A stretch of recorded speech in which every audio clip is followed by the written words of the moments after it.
know, the last question I would ever expect to hear is, why do black men like big butts? Well, I don't know. Maybe because it's big, you know what I'm saying? Maybe because, you know, I don't know, maybe not. I don't know, it all comes down to preference. Maybe you like the flat ironing boards. Maybe you want something curvy. Maybe you want something thick, but still got a flat ironing board. I don't know, there's all types, you know what I'm saying? But we're here to find out why black men like big butts. Room is this: why do black men like big butts? And is that even true, or is it just another wrong racial stereotype? They're questions that have launched 1,000 rap lyrics and even a few scientific studies. Hey, I'm Ken LaCourte. Here, I try to give you a fair and balanced look at geopolitical issues, awkward questions around race and gender, our uncomfortable history, and of course, the female backside. So I dug in to try to figure it out. And what I found surprised me. It goes way deeper than pop culture or Instagram likes. We'll look into the evolutionary roots of why men find certain shapes attractive, the contrasting beauty standards between African and Europeans, and how they've changed over time, but persisted in African American culture. And let me get my— You know what? I heard somebody say it. I think they were like, seeing a big butt is like seeing a sports car or a fast, like, supercar, like a Ferrari. You know what I'm saying? You gotta break your neck and look. I don't know if that makes sense, though. My own biases out of the way first. For all my life, I've been a small butt guy. So I was fascinated at how— Something about you we don't know.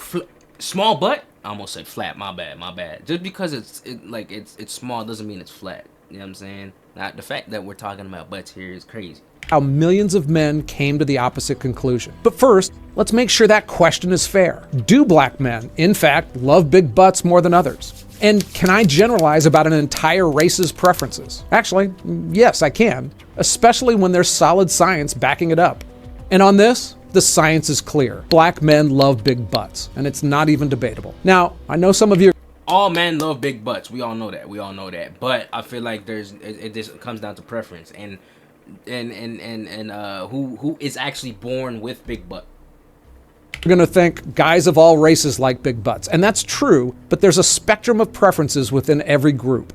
And the data consistently shows that race plays a significant role in backside desires. Let's start with some data. A study by the University of Texas found that African American men are twice as likely to prefer a large rear compared to their white counterparts. But it's not just a black and white issue. The study also found that Latino men share this preference, but to a lesser degree than the African American men. And dating site statistics back this up as well. When researchers analyzed the body type preferences— so we got slender, about average, athletic in tone, heavy set, a few extra pounds, and stocky. What is stocky? Stocky, what are we talking about? Like a fucking American Bully? What are we talking about? A few extra pounds. Just say you're overweight. Heavy set, what is that? What is that? Selected by users on popular dating platforms, they found clear differences between racial groups. Again, African American men were far more likely to search for thicker, curvier body types compared to white men. And interestingly, it's not just about the size of the prize. It turns out that there's an ideal angle of the dangle. The University of Texas study found that men overwhelmingly preferred a 45-degree curve at the lower spine. So like 45 is like this, right? Or no, this is about 45. Now, the girls that be having the BBLs, right? We can all tell. Y'all shits be looking like a goddamn table, bro. Like, y'all shit just be like this, and then it come in again. Y'all looking like Big Bird out there, bitch, bro. Magic number held true across all races, but researchers noticed that the desired degree of curvature was most exaggerated among African American men. But wait, there's more. It's not just about the back, it's about the waist to hip ratio, to be precise. Studies show that the preferred ratio differs significantly by race. One thing I have noticed too, I will say this, is that like, the standards have changed when it comes to like being a model. Like being a plus size model or being a thick model or slim thick model is being more accepted than it was to be the bare bone skinny model that you would see on like a Vogue cover or anything. You know what I mean? Like you see a lot more models in, you know, the heavy set range, if that makes sense. African American men tend to prefer a more extreme contrast between a small waist and large hips, while white men generally prefer a more moderate difference. So why is this the case? How did these different beauty standards develop? Is it nature or nurture that's shaping these preferences? Specifically, why did African American beauty standards evolve to prefer curvier figures in the first place? Now, at its base level, there are biological and environmental factors at play. In historical Africa, a bigger body made a lot of evolutionary sense. The continent's harsh climate and inconsistent food supplies meant that some extra body fat could literally be the difference between life and death during lean times. It meant strength. It meant health. Larger bodies were also better equipped to handle the physical demands of manual labor and childbearing, essential for survival. In an environment where resources were scarce, curves became a visible marker of health, wealth, and fertility. Now here's where it gets left. Wait, but like, come on, bro. You mean to tell me like scarce, curves you mean to tell me that shit don't look better? Like, come on, man. Like, it's proportion well. You feel me? Like, come on, dog. Became a visible marker of health, wealth, and fertility. Now, here's where it gets less clear. Was it really men choosing fuller women over skinnier ones? Or is it that given the environment, those that thrived had those bodies? I mean, the things that we see are the things that we covet, and if that's what you saw, that's what you're going to love. Now, those traits aren't unique to Africa, of course. Throughout history and across many cultures, fullness has been linked to fertility and vitality. But in the context of African environments, these biological signals seem to take on an especially important role. As African societies developed, the evolutionary preferences became encoded into cultural beauty standards. Artwork from across the continent celebrated the fuller female form, from ancient rock art to traditional sculptures. When Europeans arrived with their own beauty standards, many African cultures actively resisted these impositions. Maintaining traditional aesthetics became a form of cultural preservation and identity in the face of oppression. Now, fast forward to today, and we can see how these deep-rooted preferences continue to shape beauty standards in the African American communities. Cultural artwork, from jazz album covers to hip So it really come down to like what you're used to or like what you grow up with. I pop don't know. music videos, has consistently celebrated curvier body types. There's also been a strong community emphasis on resisting mainstream beauty standards that are often rooted in European ideals. For many, embracing fuller figures is a way of kind of honoring their cultural heritage and identity. So maybe the preference for larger body types among black men Nah, that nigga's... Yo, wait, hold on. honoring their cultural heritage and identity. So maybe the preference for larger body Nah, he locked in. He locked in. That nigga is locked in, bro. He not missing no angles, bro. Especially on the camcorder, too. types among black men isn't just a superficial trend, but a result of thousands of years of evolutionary adaptations and cultural traditions. But what about white preferences? While African beauty standards remain relatively stable, European ideals took a wild ride. Back in the day, Europeans liked those big booties too. Renaissance paintings are full of voluptuous women, ample curves. Rubens, the 17th century Flemish painter, was so famous for his full-figured nudes that we still use the term Rubenesque to describe them today. But then something happened. Europe industrialized. And with it came a seismic shift in beauty standards. The Industrial Revolution wasn't just... Wait, so... Question. Are those paintings still made to, like... Like, do people still innovate paintings like that? Or, like, is it just like a... Like, there's like a cutoff, nobody does that no more? Like what's going on? Just about factories and steam engines. It also changed food production, making calories cheaper and more abundant than ever before. Suddenly, being plump wasn't a sign of wealth anymore. Anyone could do it. So the upper classes needed a new way. So you telling me that they were using their like morbidly obese or whatever you want to call it to flex their wealth? Like, I mean, if it comes down to that, we could say 90% of America is wealthy, which is not true. Because 90% of America is morbidly obese, if that makes sense. Way to distinguish themselves. Enter the corset. Nothing says, I don't need to work for a living, like a waist that you can't breathe in. Thinness became a new status symbol. The Victorian era doubled down on the trend. They associated thinness with moral purity and self-control. Bigger women? They were seen as lazy and lacking willpower. Talk about a 180-degree turn. Fast forward to the 20th century and things get even more intense.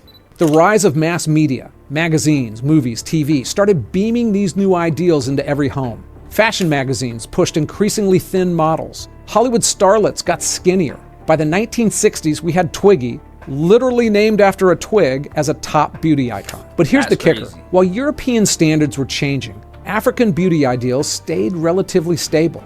I mean, many African societies industrialized. Bro, it's so crazy how things have switched. Things will flip flop. It like it's genuine. It like things will go in a favor. It's like whatever the society favors is what they're gonna go with. If we could wake up tomorrow and like 600 pounders are now models. You know what I'm saying? Anything can happen, bro. Like I don't know. More slowly, some still haven't. So the pressures that shifted European ideals weren't as intense. But come back to America for a second. I mean, black Americans live in an industrialized society too. Why haven't their preferences changed? And it's a good question. And it's because African American culture developed its own unique identity. During slavery, black Americans created a distinct counterculture. Rejecting white standards became a form of resistance, and strong oral traditions and tight-knit communities kept cultural preferences strong, even as the broader society changed around them. And at the same time, white America basically rejected them. Forced segregation created parallel societies with different values. It limited the influence of mainstream media and strengthened the internal community bonds. For blacks, the concept of America's melting pot happened a lot more slowly. Even as black Americans gained more access to mainstream culture, there was often a strong pushback against whitewashing beauty standards. The Black is Beautiful movement of the 1960s is a great example. Today, we're seeing some interesting convergences. Mainstream beauty standards are becoming more inclusive of curvier figures. Now, is this a genuine appreciation? Or is it marketing exploitation? Or is that all? So like it's crazy because like so many women are paying for BBLs, you know what I'm saying, just to get that look that was now it was looked upon like they didn't like it, and now people are paying for it, bro. So I mean I don't know, like things just gonna keep changing every couple years, decades, whatever. All intermixed, I don't know. So the next time you see a Renaissance painting or a modern fashion magazine, remember, beauty standards aren't set in stone. They're as changeable as the societies that create them. Hey, just a reminder that if I mess up any facts here, as always, I'll address it in a pinned comment below. But when you think about it, even this video is coming at things from a European standpoint. I mean, from an African point of view, the question isn't what I posed, but Listen here, all right? You go in a room filled with African niggas? Nah, hold on, bro. Wait, hold on. Let me rephrase this. All right.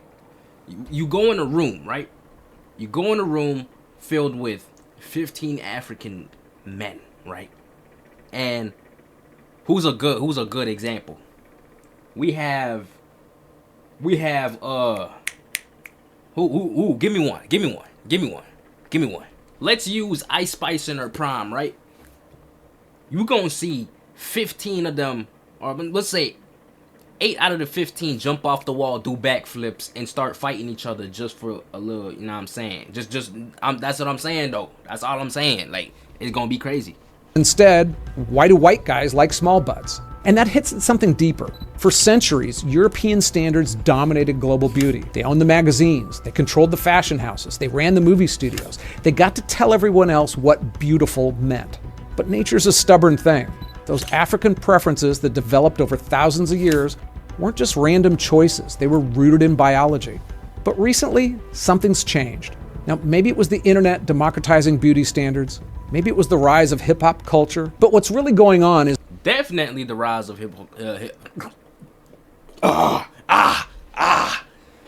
definitely the rise of hip-hop culture, bro, for sure. Like, the same way, if you a rapper and you don't have tattoos, you're looked upon as weird. If you're a rapper and you don't have you don't smoke or you don't drink like all those types of stuff, you're weird. You know what I'm saying? So it's like if you don't have a BBL, then why are you in my face type thing? You like I don't know. It don't make sense. Is more interesting than just preferences. We're watching centuries of parallel beauty standards finally collide. Now, some say it's cultural appropriation, others call it progress. But here's what they're missing. African American beauty standards didn't just survive. In some ways, they're winning the cultural war. Kim Kardashian helped build an empire by copying black. Kim Kardashian. By the way, I have a big question, right? So with BBLs, right? So you know how when you die, you got the whole thing, like the whole process that your body goes through, you start to decompose. What happens to the BBL? Does it like stay there? Does your BBL outlive you? Or am I tripping? It goes with you. I don't know. what happens with it? Beauty ideals. So it's certainly possible that Sir Mix-a-Lot was a philosopher ahead of his time.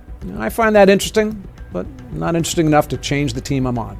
So look, this video about body preferences is pretty lighthearted, but in recent years we've seen the body positivity movement turn into something that's deadly toxic. Our media and our society went from trying to be nice to overweight people to something that celebrated and encouraged radically dangerous lifestyles. It's like some people lost their minds.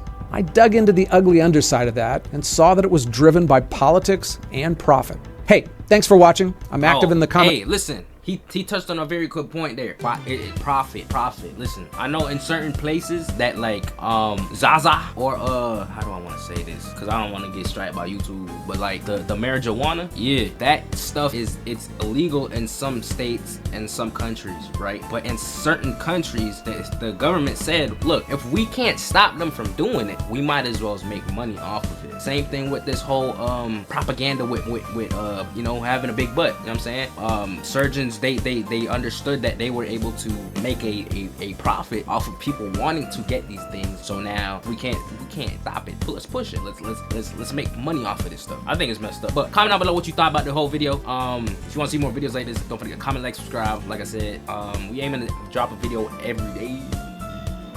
Yeah, every day. But yeah, I'm out of here. I love you guys. Peace.